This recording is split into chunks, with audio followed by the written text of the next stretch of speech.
You picked up your phone this morning before you even got out of bed. You know you did. Maybe it was within 30 seconds of waking up. Maybe it was before your eyes had fully adjusted to the light. And here is the strange part. There was nothing urgent waiting for you. There never is. But you checked anyway, and you will check again in about 11 minutes. The average person checks their phone 96 times a day. That is once every 10 minutes across every waking hour. And most of those checks find nothing new, nothing important, nothing that required immediate attention. So the obvious question is why? Why can you not stop?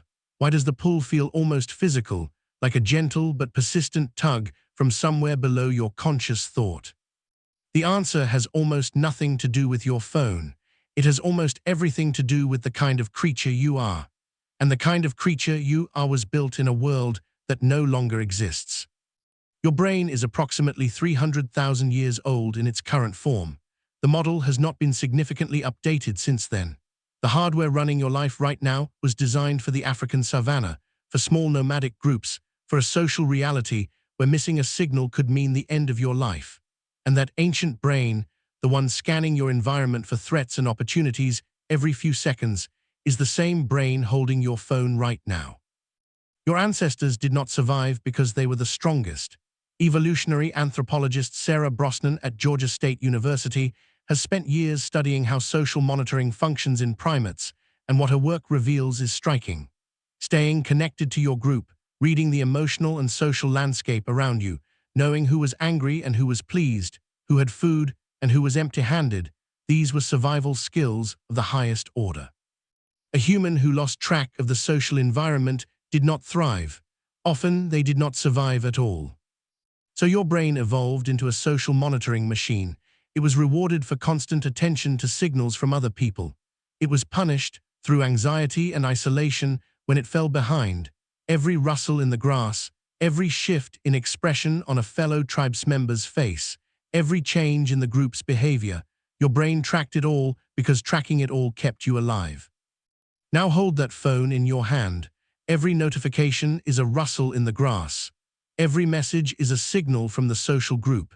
Every red number on an icon is your brain's ancient threat detector firing, saying something has changed, something is happening, you need to know. Your phone was not designed to exploit this, but it discovered it anyway. Tristan Harris spent years as a design ethicist at Google, and what he described to the United States Congress in 2019 fundamentally reframed the conversation about technology. He said the smartphone industry was engaged in a race to the bottom of the brain stem, competing for the deepest and most primitive levers of attention. The fear of missing out, the pull of social comparison, the compulsive need to check. These were not bugs in the system, they were the product. Not because designers were evil, but because they were optimizing for engagement, and the most engaging hooks were the ones already wired deepest into human nature. And there is one mechanism wired deeper than almost anything else. It is called variable reward, and it is the oldest trick in the book of behavior. B.F. Skinner discovered it in the 1950s with pigeons and levers. When a lever produced a pellet every single time it was pressed, the pigeons pressed it steadily. When the lever stopped working, they stopped pressing. But when the lever produced a pellet only sometimes, unpredictably, randomly, the pigeons pressed it obsessively. They could not stop. The uncertainty was the engine. Your phone runs on the same engine. You check it because sometimes there is something there. A message from someone you care about, a notification that feels good, a piece of information that scratches a mental itch. And sometimes there is nothing. The ratio of reward to nothing is unpredictable. That unpredictability is not a flaw in the design. It is the mechanism. The slot machine does not pay out every time because if it did, you would stop pulling the lever. But here is where it gets stranger. Here is where your ancient brain and your modern phone form a partnership that your conscious mind has almost no say in. The social signals your brain evolved to track were real. When someone in your ancestral group looked at you differently, that meant something had genuinely changed in your status or safety. When the group went quiet, danger was likely nearby. The signals were costly to produce, which meant they were meaningful. A face does not flush with anger without a real reason. A change in the group's energy does not happen without cause. The signals your phone sends carry no such cost. Someone can tap a screen in 2 seconds and send you a message that triggers the same neurological alarm system that evolved to detect life-threatening social shifts. The signal is cheap, but your brain does not know that. Your brain processes that notification with the same ancient machinery it would use to process a change in your tribal elder's expression, and it does not have an off switch. Neuroscientist Kent Berridge at the University of Michigan has spent decades separating two systems that most people assume are the same, wanting and liking.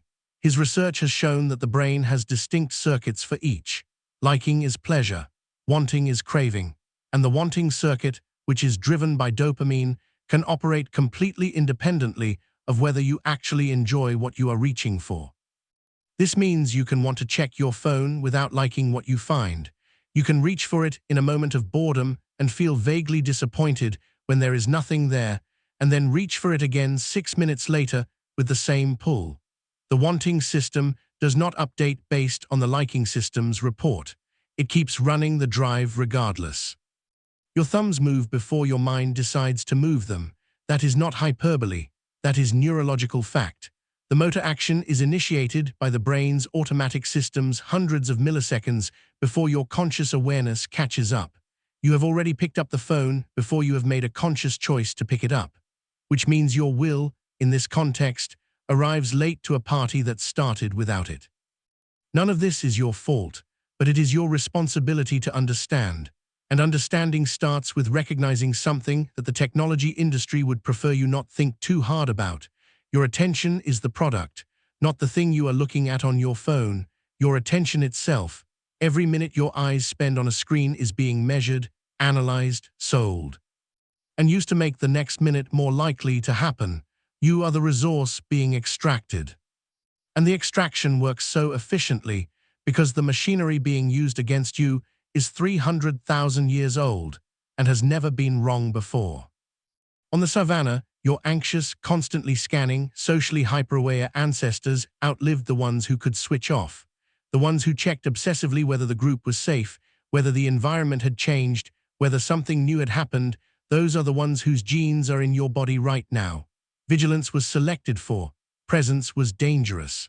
The still, contented mind belonged to someone who was eaten. You are not being lazy when you cannot stop checking your phone. You are not weak-willed. You are operating exactly as your brain was designed to operate. The problem is that the environment has changed so rapidly and so completely that the brain's ancient optimization has become a vulnerability instead of a strength. So what do you do with that?